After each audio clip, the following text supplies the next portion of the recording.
March 1943. North Atlantic, 2 a.m. A British convoy cuts through freezing darkness. Suddenly explosions rip through the night. 3 cargo ships sink in minutes. Allied destroyers race to counterattack, but sonar finds nothing. No submarine, no contact, just silence and death. For 6 months, this pattern repeats across the Atlantic. Devastating strikes, then vanishing without trace. Allied commanders give it a name, the Phantom. The Phantom isn't legend, it's real. U-327, a Type 9 German submarine commanded by Kapitänleutnant Friedrich Steiner, one of the Kriegsmarine's most skilled and ruthless commanders. But Steiner has an advantage no other U-boat possesses: a revolutionary experimental coating that absorbs sonar waves, rendering U-327 nearly invisible to Allied detection systems. Only 3 submarines in the entire German fleet received this technology, and Steiner's crew was sworn to absolute secrecy under penalty of execution. From February to August 1943, U-327 sinks 23 Allied merchant ships and 2 destroyers, more than almost any submarine operating in the Atlantic. But unlike other U-boats that are hunted, depth-charged, and often destroyed, U-327 strikes and vanishes like smoke. Allied naval intelligence is baffled and terrified. How can a submarine attack with such precision and disappear so completely? Convoy crews whisper stories. It's a ghost ship, crewed by dead men. Some call it divine punishment. Others think the Germans have developed supernatural technology.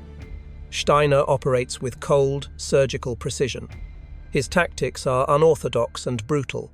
Strike during storms when detection is nearly impossible, surface in broad daylight when convoys least expect attack, use acoustic decoys to mislead destroyers, and dive deeper than any submarine should survive. His crew calls themselves Die Geister, the ghosts. They wear the name with dark pride, painting a skeletal hand on the conning tower after each kill. But success has a price. Steiner begins seeing the faces of the men he's killed: drowning sailors clawing at freezing water, burning tankers lighting the night sky, shattered convoys scattering in panic. The weight of 23 sunken ships and over 1,500 dead men grows heavier with each mission. He tells no one. A U-boat commander cannot show weakness. Doubt is death. But at night, in his tiny bunk, he hears the screams. Yet what the Allies didn't know would change everything. But the hunt for the Phantom was about to intensify, and Steiner's greatest advantage would become his worst nightmare. By June 1943, the Phantom had become more than a military threat. It was a psychological weapon destroying Allied morale. Convoy crews refused duty. Captains demanded extra destroyer escorts. Sailors deserted. The mere rumour that the Phantom was operating in an area caused panic. British Admiralty and US Navy intelligence launched Operation Spectre, a classified mission with one objective: find and destroy U-327. They deployed every available resource: advanced sonar arrays, patrol aircraft equipped with new centimetric radar, hunter-killer groups of destroyers and corvettes, and new tactics designed specifically to trap stealth submarines. Allied codebreakers at Bletchley Park intercepted German naval communications and began tracking U-boat movements across the Atlantic. They knew U-327 was out there. They knew its approximate patrol zone, but they couldn't pin it down. Steiner, however, stayed one step ahead. He changed tactics constantly. He attacked merchant ships disguised as neutral vessels. He laid mines in unexpected shipping lanes. He used storms, fog, and moonless nights as cover. When Allied forces expected him in the north, he struck in the south. When they predicted nighttime attacks, he surfaced at noon. But the strain on U-327's crew was immense. Months underwater in cramped, stinking conditions. Constant danger. Limited food and water.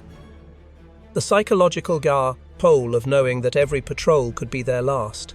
Some crew members began cracking. Whispers spread through the submarine. Are we cursed? Are we already dead? haunting the ocean as ghosts. Did we die weeks ago and just don't know it yet? Steiner struggled to maintain discipline. He knew the war was turning against Germany. Allies were cracking German codes. New technology was making U-boats vulnerable. The happy time of easy kills was over. But orders were orders. Sink Allied ships, disrupt supply lines, fight to the end. Then came the mission that would change everything. What happened next would force Steiner to make a choice that would haunt him forever and seal U-327's fate. The 12th of August, 1943. U-327 intercepts coded radio traffic about a large Allied convoy heading from New York to Liverpool. Steiner's orders are explicit. Sink everything. For 3 days, U-327 shadows the convoy, staying just beyond sonar range, studying patterns, waiting for the perfect moment to strike. Then Steiner looks through the periscope and hesitates. The convoy isn't carrying tanks or ammunition. It's transporting medical supplies, food, and civilian refugees. Through the lens, he sees children playing on deck, women holding infants, wounded soldiers being evacuated for treatment. This isn't a military target. It's a massacre waiting to happen. His executive officer, Oberleutnant Klaus Weber, stands beside him. "Kapitän, we have firing solutions on 3 targets, awaiting your order." Steiner doesn't answer. The crew watches him, tense and silent. Some are eager for another kill. More tonnage sunk means medals, promotions, survival. Others share Steiner's unease. International law, even in wartime, prohibits attacking hospital ships and clearly marked civilian vessels. But U-327 operates in the grey zones of total war, where rules dissolve in blood and seawater. Steiner faces the defining moment of his command: follow orders and destroy defenseless ships, or disobey and risk court-martial, execution, and betrayal of his crew. He closes his eyes. He sees his own children back in Hamburg. He imagines them on that convoy deck. "Kapitän?" Weber presses. "We're losing position. We need to attack now or abort." Steiner makes his decision. "Stand down. We let them pass." Silence. Weber stares at him, shocked. "Kapitän, our orders." "I know the orders, Oberleutnant. Stand down." The crew erupts in whispers. Some nod with relief.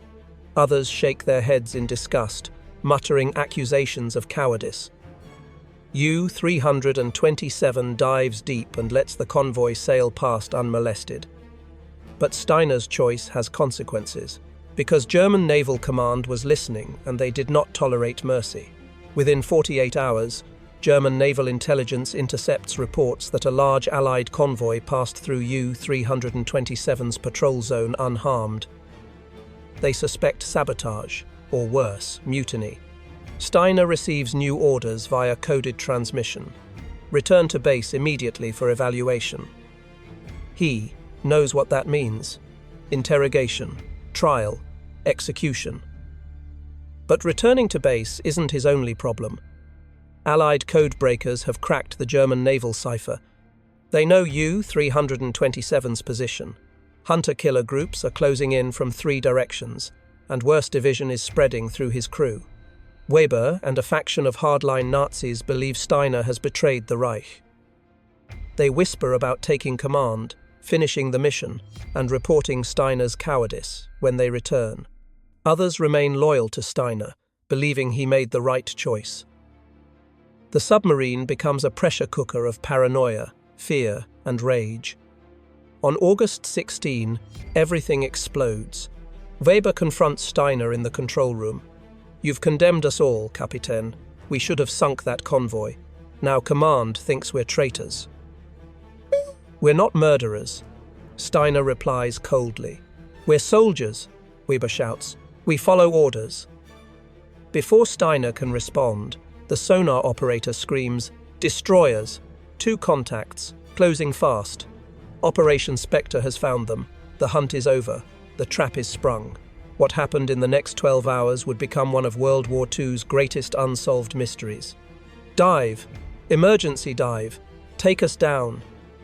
U-327 plunges into darkness. The crew scrambles to battle stations, shutting down all non-essential systems, slowing engines to silent running. Above them, two British destroyers, HMS Kite and HMS Woodpecker, begin their attack. ASDIC pings echo through the hull like hammer blows. Then the first depth charges explode. Boom, boom, boom. The submarine shudders. Light bulbs shatter. Pipes burst, spraying icy seawater. Men are thrown against bulkheads. Depth? Steiner demands. 120 meters, Kapitän. Take us to 200. Kapitän, that's beyond crush depth. Do it. U-327 descends deeper than any submarine should survive. The hull groans and shrieks under the pressure. Rivets pop, cracks spider across welds. More depth charges rain down, but they're exploding above them now. The destroyers have lost contact. For 3 hours, U-327 sits motionless on the ocean floor. 210 meters down, every system shut off, the crew barely breathing. Then Weber makes his move. He pulls a Luger pistol and aims it at Steiner. "We're going to die because of you. I'm taking command." Half the crew stands with Weber. The other half draws weapons supporting Steiner. Civil war inside a dying submarine. "Stand down, Klaus," Steiner says quietly. "This isn't about orders anymore. It's about surviving. There is no survival for traitors." Before anyone can fire, the sonar operator whispers, "Kapitän, I'm picking up something. Not destroyers, something else." Everyone freezes. "What is it?" "I don't know." "It's moving. Below us." Silence. Then the hull shudders, not from depth charges, but from something brushing against the submarine's belly. Panic spreads. Men cross themselves. Others pray. "What the hell is down here with us?" someone whispers. And then everything went dark. What happened next? No one truly knows, because U-327 was never seen again. Official German records list U-327 as presumed lost with all hands on the 17th of August 1943. Allied records show HMS Kite and HMS Woodpecker reported a probable kill after sustained depth charge attacks. But no wreckage was ever confirmed. No debris surfaced. No bodies. No oil slick. The Phantom simply vanished. For decades, historians debated what happened. Did U-327 sink, crushed by pressure beyond its limits? Did the crew mutiny, scuttling the submarine? Did it escape and defect to a neutral country? Some claimed U-327 reached Argentina, where the crew started new lives under false identities. Others insisted it lies entombed at the bottom of the Atlantic, a steel coffin for 50 men.